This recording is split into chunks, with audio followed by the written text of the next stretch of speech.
So, still good morning, ladies and gentlemen. Lovely to be with you all here today. The idea today is that we're going to have a bit of a debate, a bit of grilling, if you like. We heard from our previous speakers. We have a representative from a member state. We've got two members of the European Parliament. We've got our researcher, agent provocateur. The idea is to have a discussion around some of the themes that we heard today. I'll be asking questions. I'll be asking of my panelists to be snappy, short, and I'll be calling them out, asking them the particular, if you like, question that I have come up with. Do disagree with you. It's not sportive if all of us are of the same opinion. And I would also ask if somebody wants the floor, just wave. Lots of content, but we want to encourage an open debate. On that understanding, the need for more European capabilities, technological capabilities is not new and definitely applies to the crowd. So what do you understand, and this is addressed to all participants, I'll begin with you, Michael. So what do you understand by, and what do you look for when asking for sovereign cloud? I mean, where do you think is the greatest need for Europe when it comes to a discussion about sovereignty, independence across the different parts of the supply chain? Well, I've talked a little bit about sovereign cloud already this morning. But I think it's interesting to phrase the question as where in the supply chain do you think we have these sovereign needs? And I know there are some people who would argue that, in fact, what we need is a full Euro stack, nothing but European or open source components across the cloud stack from the hardware through to the software applications and everything in between. I think maybe that is on the more ambitious end of the possible outcomes, and I think perhaps that would also involve some duplication and maybe reinvention of the wheel in some areas. So I think I don't think that's necessary for most use cases. I think instead we should focus on those layers that allow providers to exercise control over European customer data. And that could very well take the form of a European partnership between a European company and a US software provider. Mr. Saliba, vertical integration, everything inside, some of it yes, some of it no. What do you think? No, I think that when it comes to our dependence, we are totally not dependent when it comes to the digital data stack at very different levels. We are still reliant when it comes to our dependency.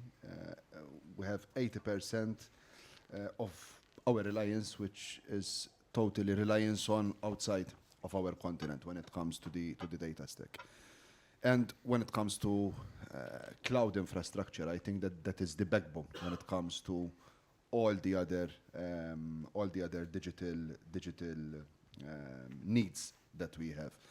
We cannot continue to speak on AI when all the data is being stored outside of our continent. So it's really important for us to take the leap.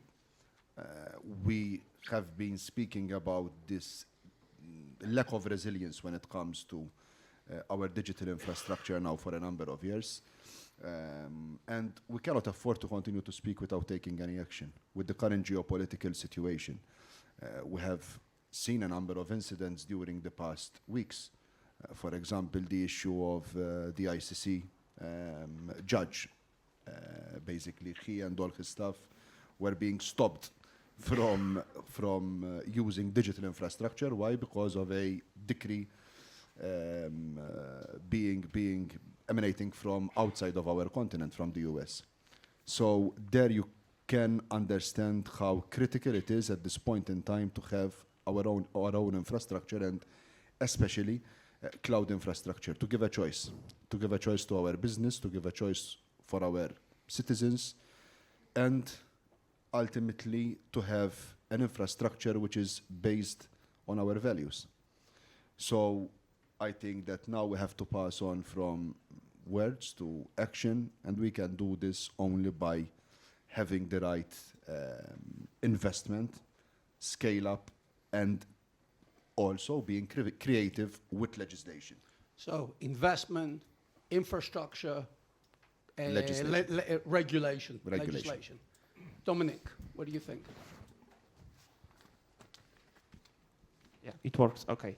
So when you ask me about the definition of European sovereignty, and I think I have a feeling after the coffee break, many people in this room will agree that we should look on the sovereignty from the technical aspect, technological aspect, not ideological one. So control, technical control. Yeah, because I'm afraid otherwise we may, using this sovereignty argument, try to force European businesses, European public sector to buy inferior quality solutions. And we don't want that. We want sovereignty that is competitive technologically, that aspires to be competitive. And what is important, the quality should not be only the pure capacity, technological innovation, also the ease of use. And I had a also interesting conversation with the Belgian cloud service provider during the coffee break. He said that his competitive advantage is to be close to his customers, be a local, be elastic, adapt to the needs of his customer. I think it should be also the competitive advantage of the sovereign cloud. I like it because you talk about competitiveness and competition. You approach it from a user standpoint, and I like that a lot. Mr. Arias, your thoughts? Well, thank you very much first for the invitation. And Pleasure to well, have I think that the sovereignty of a cloud in Europe is absolutely vital.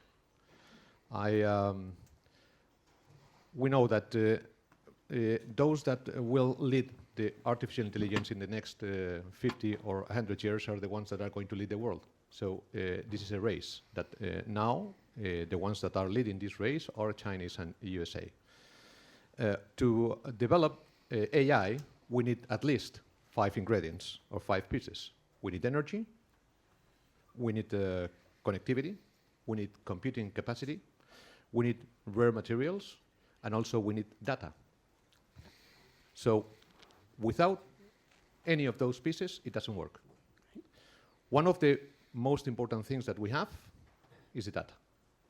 It's a quality data, because this is a free market, and our customers or citizens, they use the digital skills in a very good manner. So our data is a very good quality data. So if we want to be competitive in this new step of the digitalization, that is artificial intelligence and next steps, we need to make sure and clever enough to develop what important is our data and the data for that technologies. So if we don't have the control of the data, we are not going to be capable to be competitive in the world. So that is why we need to have sovereignty in the cloud and also in our data. I like a lot the data aspect, because my main job is to be the Chief Privacy Officer of Broadcom. So, from that perspective, I have a job because of GDPR, as I like to joke. But at the same time, how do we manage the flow of data? That's a key challenge, and you see that across different EU regulations, which actually brings me to, if you like, another question. Right, we've got all these aspirations for sovereign cloud, but the market hasn't moved the way we were hoping for to deliver the kind of capabilities alongside those European ambitions. So is it a question of funding? Is it a question of regulation?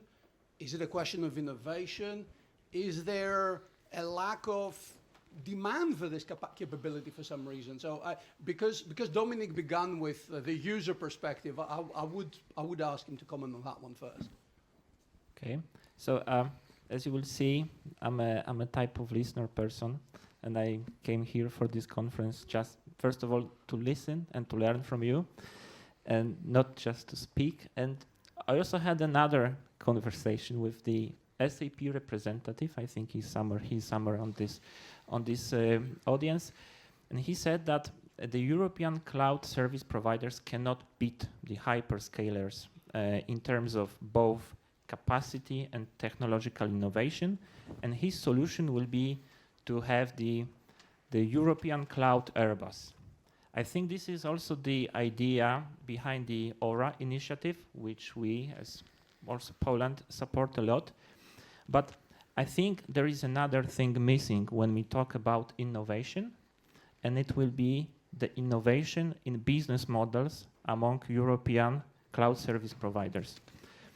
I will also refer to what I said at the very beginning, to be short. Sovereignty cannot be the only argument why European businesses, European public sector should buy the European cloud. You should find another answer to this question, why European public sector, especially I'm the public sector representative, should buy European cloud. What will be your business model? What will you offer in exchange? So you're saying consolidation is an argument on one side, scale, if you like, but on the other hand, business model meaning, okay, what's my competitive advantage if I buy other than sovereignty, which I take for granted? David, your thought as to what we can be doing better? Because honestly, you left me at the cliffhanger there, like, you know, what to take home, but what do we need to do better in this space? Gosh. I mean, there's a lot there to respond to, and you did ask me to be provocative. So, as a few things I'll say. I mean, firstly, I don't think it is necessary for European cloud providers to try to beat US hyperscalers at their own game, right? It's not necessary to try to outscale the hyperscalers. I think focusing on that is probably unlikely to be successful, but you don't have to replace US hyperscalers to be useful, right? You can be there for those niche use cases, and you can also be a complementary service in a kind of hybrid cloud deployment, right? So the argument that, oh, we can't beat the US hyperscalers, so let's stop trying, I don't think particularly is entirely convincing. That does require maybe some data portability and interoperability things, but we are regulating for that already, right? We have those obligations under the Data Act that will come into effect from September, and remains to be seen how effective they will be. So that's one thing. The other question there is around, oh, we don't want to force European customers to use an inferior product, right? And I think we all agree with that. We all want to be using convenient software. At the same time, you know, sovereignty is a feature if you are dealing with a use case that needs that protection from foreign government control. And so that is, I would say, is a way in which a solution can be superior. And if you're dealing with a European provider that is not subject to US jurisdiction, then they are sovereign by design, right? They do not need those really complicated encryption solutions to try and protect access. So I do think it can be a selling point. So there's a few provocations there, perhaps, if I could disagree with some of those points. Mr. Arias, Mr. Saliba, what does your constituency say about what we can be doing better, or for that matter, what's not working as it should? Mr. Arias, perhaps first, and then we'll go to you, Mr. Saliba. Well, I think that what we can do better is to try to understand what's going on. Okay. It's my first point. I think that we were lost in this digital transition, and now we are starting to understand what's going on. So we have a situation that is behind those that are leading the digitalization and AI in the future. And what we have to do better, for sure, to believe in ourselves. I think that in the last part of the 20th century, we have done an incredible job leading before the transition, the digital transition, with Nokia, with Ericsson, and many others. And now we are absolutely lost in this. We don't have giants. Maybe we don't need it, but what we need is to be competitive. So we need to try to believe in ourselves. We have talent. We have to make our market attractive, just to retain that talent and to be attractive for them. And we can do a lot of things that we did it in the past.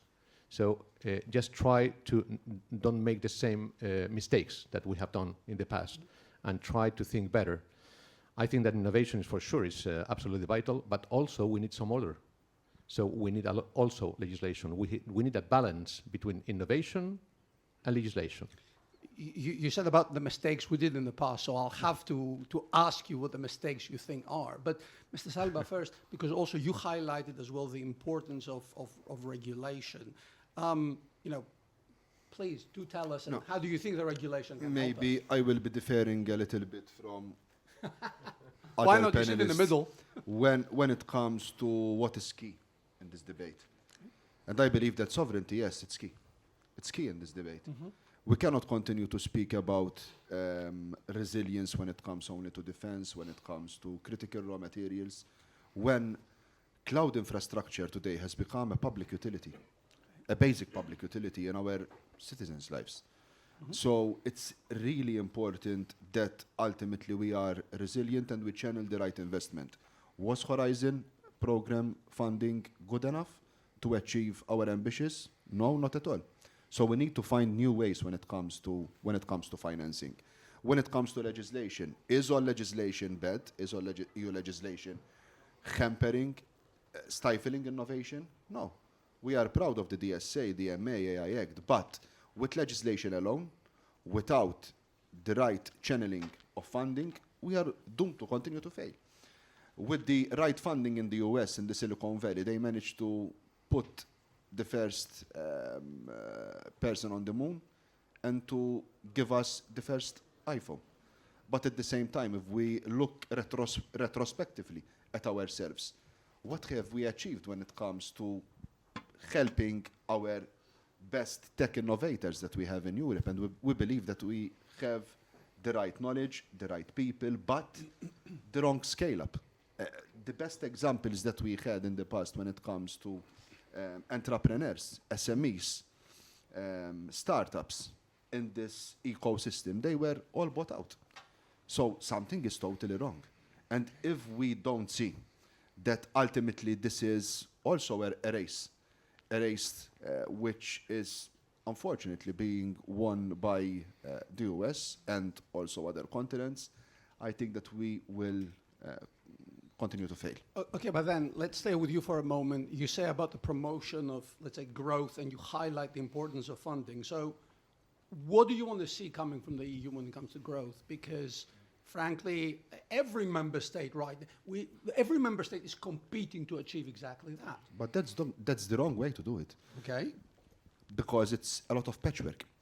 And ultimately what we want to see, and there is a movement growing on at EU level and also in the European Parliament, is a European Tech Sovereignty Fund, which is financed outside the normal funding tools that we have, so using own resources to be able ultimately to reach and achieve our ambitions. If we continue to, although I have nothing against initiatives being undertaken by different member states when it comes to scaling up, when it comes to increasing their cloud capabilities and capacities. I have nothing wrong at that. But if we are not well coordinated at EU level and if we don't channel the right investment, I don't think that we can achieve it, and we will still continue to rely on cloud infrastructure outside our continent, even to host governmental data.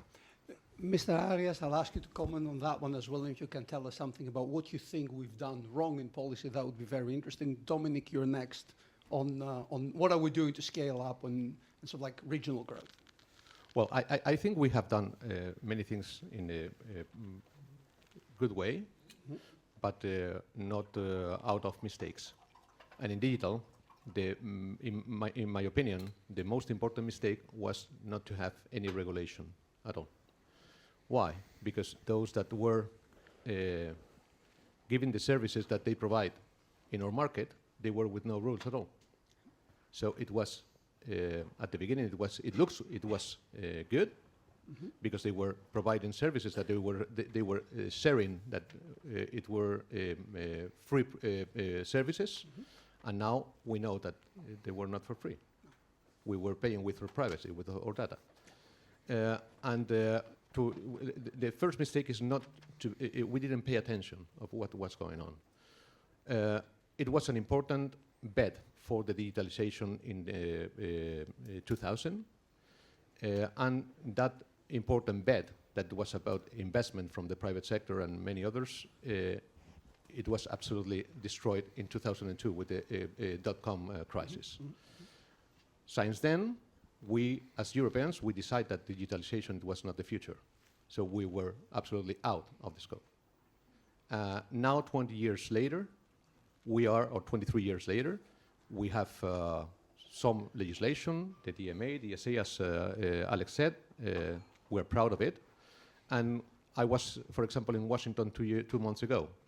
The giants are against this regulation, but the small startups, the small companies and medium-sized companies in digital, startups and scale-ups there, they will love to have something like that in their market, because that makes them to compete. Yeah, absolutely. Dominic. Yes. Before the panel, you said you wanted this agreement. Absolutely. So I will Yes, present please. a bit different perspective on the aspect of regulation. But first, I firmly believe that the approach that the EU has in regulation that prioritizes humanity over technological progress and profit is something we should be proud of, and it's good for our and for future generations. However, I am afraid that the way it is implemented should be enhanced, can be better, because how I see this, that currently European regulations place an excessive cost of compliance for businesses, especially for startups, scale-ups, SMEs. And you said that you are afraid that the foreign companies buy our startups. I'm afraid that one of the reasons may be because for a small company, it's hard, it's financial burden to navigate all of these regulatory complexities, whereas the big company has capabilities to do so. I will give one example, AI Act and the GDPR. Look that they regulate it in the way that it is the company that has to assess the risk inherent in their operations and decide how to manage this. And the supervisory authority may choose or not to review this. So, in essence, this is the system when big companies can do whatever they want, and 2 or 3 years they are asked to pay a fine, a payment for doing freely what they want.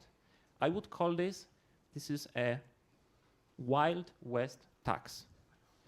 So I would like to explain that this is the system that actually advantages large players over the small ones, and unfortunately, the big ones are not European.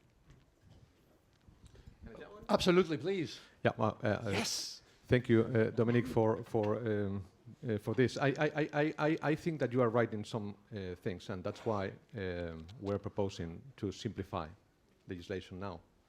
I think we have too much legislation, and it's not possible to comply with everything. But the thing is that if some people attack the legislation that we launched, through that it's impossible to innovate because the legislation. But the reality is that without innovation, we didn't innovate at all in digital. That's the reality. During 20 years, we were without legislation. And the thing is that we didn't got any innovation at all in digital for companies or market. And that was because we were out of legislation, and the giants of internet were blocking our companies to be competitive. And the thing is that Alex is right in one thing, but it's a cultural also thing, that when a startup begins, or entrepreneurs, if they get a proposal from a giant of internet to sell their initiatives, they decide to do it. not only because of regulation and because they cannot comply, that I agree with it, but it's not only. It's because we have different cultures. And in the United States, one person bets for 10 initiatives, and he knows that probably he's going to lose money in 9 of them, of 10. And he's probably going to recover and to get money from one that has success. And the thing is that we don't have that mentality. We don't have it. So the thing is, how can we promote a change in the way of thinking, in believe in ourselves, and in try to promote our companies to be competitive and to grow, to create jobs, and to be also competitive not only in our market but also outside our market. I'll give the floor to Mr. Saliba. The only remark I would make would be that when I was doing my MBA 15 years ago, I was told that if I'm an SME and I'm building something innovative, at the back of my mind is always the exit strategy. And the exit strategy can be 2 things. Me bought out, or basically growing. Okay, so I say that because when I look at this, I can't blame somebody. Maybe I would want to be bought out for the right amount of money, if I was an SME.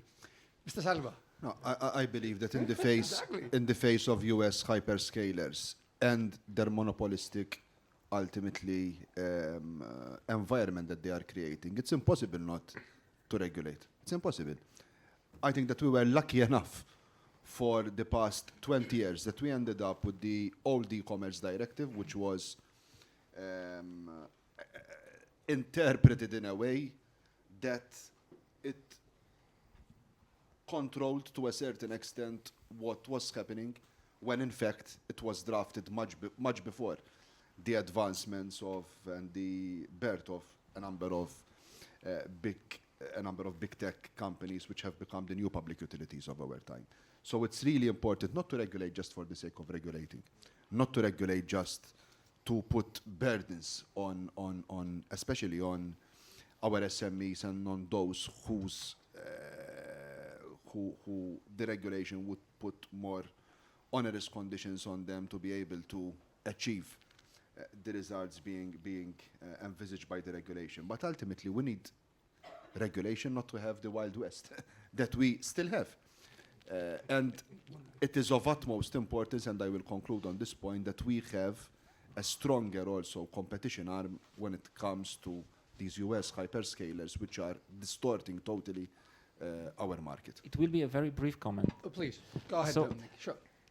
I want to be specific. I like the scope of the regulation, and I agree that we need to regulate. And I know that our Euro representatives, Euro parliamentaries, are doing great job. That is hard because nobody in the world regulates AI, regulates cloud. Actually, you are doing innovation in terms of regulation, and I know it is hard. My criticism was about the way you do it, because the current approach, when actually you place the burden on companies to comply, is not a good approach. Not a good approach for small companies. You cannot ask startups, SMEs, to do due diligence on every aspect of their operation and then defend themselves. It's not. I would like to see, last sentence, a regulation, more like a regulation, a clear law, what to do, what not to do, not the way it is now. David, go ahead. Agree. Yeah. I'll pick up on some of those points in agreement as well. So the first thing I'd want to say is that we've actually had regulation, at least on the books, for a very long time, right? We've had data protection rules in place even before the GDPR, right? And I think what I find difficult to really think about is the relationship between regulation and innovation. I think that's hard to say how that cause and effect flows. If we look at China, for example, clearly they have a lot of state involvement, and still they are able to put forward lots of innovation and lots of investment. What I think is maybe easier to conceptualize is the relationship between regulation and investment, right? So I'm not going to invest in a European cloud, in the build out and rollout of European cloud deployments, if I don't think there's demand for that product. Right? Now, what is one of the major drivers of demand for European cloud is European regulations. Right? But what do we need more than regulation on the books is clarity as to how that regulation applies and some degree of enforcement. Right? It doesn't help just to have a bunch of paper data protection law. We need to know, what can I actually do under data protection law as a European organization? What protections do I need to have in place to protect the privacy of European citizens from US government access? If we have certainty around that, then that can drive demand, and demand can drive investment. So regulation as a driver, as a market driver as well. So let me then pivot a little bit, because as you can see, I have two screens and I get bombarded with questions on Slido. So I don't want to, I'll go off script because I don't want to come across as ignoring the questions, and switch actually from regulation to technology. So we talk about all of this, yet the technology is the major enabler here. So what is the technology that the EU needs to be betting, funding, to your point, regulating in terms of driving that sovereignty? Is it, and by the way, linked to that is a question, to mix a bit the questions, what's the role of open source in all of this? Is it, you alluded to things like, everything open source, everything European. You alluded to cooperation, a cohabitation environment between hybrid cloud, private cloud. We talked about the hyperscalers. What do you think we need to be betting on to make it very practical? You start. Yeah, okay, well, so I'll tell you 3 things that I think don't work. Okay. And then I'll talk about one thing I think is promising, right? So what I think doesn't work from a perspective of protecting European data from US government access is just locating data within Europe. Right? Storing data locally can have performance benefits. When we talked about, Manuel talked about low latency applications, yes, performance benefits, sure, but we're not protecting our data from foreign government access by storing it locally. Okay. Second thing that I don't think works is simply having a European subsidiary of a US hyperscaler. Even with a European board of directors and some level of independence, that's not going to protect your data from US government access. There's 2 concerns there. One would be if the US parent company can simply remotely access the data stored in Europe, they'll just bypass that organizational measure, right? And the second would be if they can order that subsidiary to hand over the data, then they will simply do so. Right? So I don't think that works. Third thing that I don't think works, if you'll permit me, contractual commitments. Right? It's perfectly fine for Microsoft or AWS to say, oh, where we can, we'll fight orders before the US courts. Right? And a lot of work is being done by that sentence, where we can. Right? And there will be situations in which you can object to a US production order. For instance, law enforcement orders, you can object based on comity. Right? But when we're talking about intelligence agencies under FISA Section 702, it is not at all clear to me how US cloud providers can object to those kinds of orders. 3 things that don't work. One that does. What works? So I do have a lot of faith in these encryption technologies, right? I do think that if we're talking about client-side encryption, if we're talking about new confidential computing techniques, then those can allow for the use of US infrastructure while protecting the confidentiality of European customer data. Ultimately, because we have a lot of ambition at hand at this point, we have the data health, the green data ambitions, but ultimately we need to find a way on how to be able to deal with, again, I'm going to focus on the US hyperscalers and how we can be able to compete more. Right now, an initiative is being undertaken in the European Parliament when it comes to public procurement and the way that public procurement is undertaken. So it is really important at this very juncture to also introduce this new element of how public procurement can help and help our innovators, our startups, our SMEs who try to invest also in cloud infrastructure. And I think it is the right time to do it because with the rigid public procurement system that we have at this point, it is very difficult to have the scale up that we need to have European infrastructure which could give us resilience. Dominic, private cloud, hybrid cloud, open source, I mean, competitiveness, go ahead. Okay, but I'm very grateful for this remark about public procurement.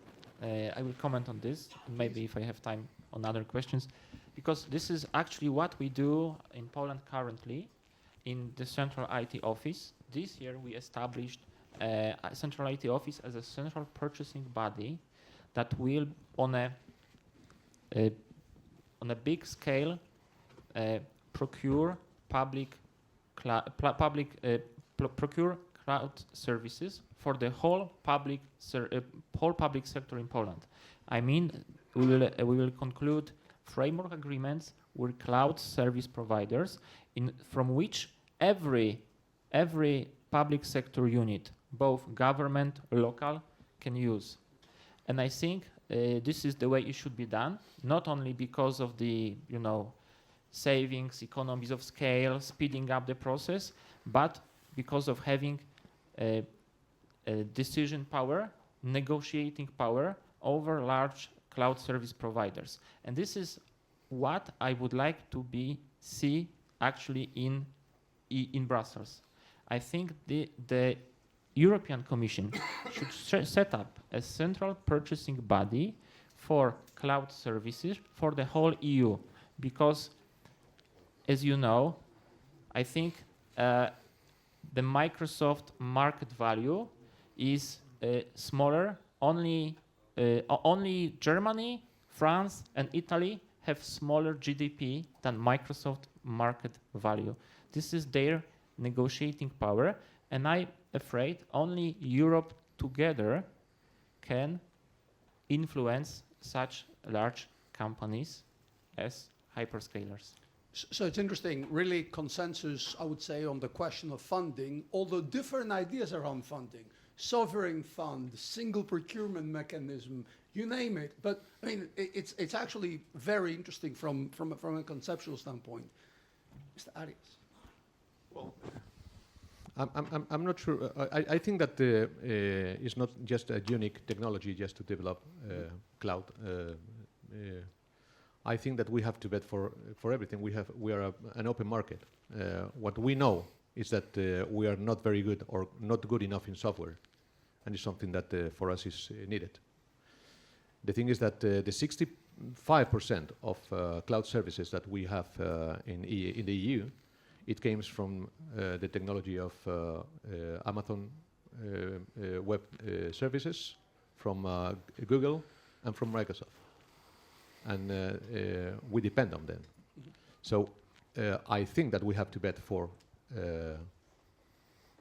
a European model, not to block them or to put them out of the market, but to try to be competitive if we want to bet for sovereignty in cloud. And the thing is that if we see about the importance of what we have, that is the data, we can. Maybe the data that I'm going to share is not exactly, but we are almost generating the 16% of the private data in the Western world, 16%. And the data is the new oil of the 21st century. So if we try to make an example with the oil, for example, Saudi Arabia generates the 13% of the oil of the world, 13%, and we generate the 16% of the private data in the Western world. So I think that is just to put on the table the importance of our market in generating data and how important it is for giants like the Silicon Valley ones and others from the other side. But the thing is that we have to bet for each technology that should work, but what we have to bet is also for our companies, just to promote them and to invest in having good software or good enough just to be competitive with the other technologies that we have. So I really think that we have to be smart enough to put in value what we have, that is the data, and to try to convince the other parts of the world that want to lead this, that they have to go hand in hand with us if they want to lead it. So on the understanding that we'll go 3 more minutes, and you touched on data, let's go very fast, because if it's a cloud sovereign discussion, we've got to touch on AI as well very briefly. So nascent technology coming out, capabilities still to be built. We heard what the Commission is thinking about, so what the Commission is reflecting on. What kind of policies do you think that we need to grow this sector in Europe? David, you go first, and that's how we're going to do another round, and that's tour de table, and that's how we're going to close the panel. So, David, go ahead. Really briefly then, I was really heartened by Manuel's presentation. I thought there were a lot of good ideas there. I think I would echo the idea of looking at public procurement and strategic public procurement, thinking about how we as European institutions use the cloud, and the Commission actually is a bit of a case in point there. I mean, they are themselves using Office 365 based on Microsoft Azure and have been found to be in violation of European data protection law for that very reason by the EDPS. So I think one thing the Commission could do is maybe get its own house in order in that respect and practice what it preaches. Mr. Saliba. No, AI is key. So it is of utmost important that we continue to invest in our own infrastructures, and I don't think that the solution is to copy the US model. Ultimately, when it comes to the financing that exists in the US for AI and the financing that we have here, we're not even coming close. So it's really important to invest in our own systems, and I believe that cloud is key. If we don't have cloud, we won't have AI. And that is the starting point of this discussion. Therefore, I think that at this very juncture, we should prioritize. And that is why, for me, sovereign cloud is so fundamental, so important. Got it. Dominic. First, I will repeat myself. I already said that regulations that reduce uncertainty, especially for the AI companies, reduce the compliance burden. But regarding what you said, I think the direction presented by the Commission, the Cloud and AI Development Act, is very good, because we need to invest in infrastructure. We don't want European companies to only be software companies. We want infrastructure companies as well. And what is important regarding the public funding, we also, as member states, we don't want to fund projects that eventually these funds are transferred to foreign companies, non-European, because they own the supply chain. So I think we want the European supply chain as to this extent that is possible, because we want European public money to be transferred to European companies. European public money, supply chain, and at the same time competitive products and competitive solutions. Mr. Arias, your closing. Well, I think that the Commission is now with the right approach of what we have to do, and I think that we have to trust them in what they are thinking and they are going to launch in the next months. I think that what we need is to make sure and to try to understand what we are capable to bring to lead the AI. That is absolutely vital, and to make sure that we understand exactly what is going on. And if we understand that, we have a problem with administration in the United States now. It was a trustworthy ally, but now we don't know.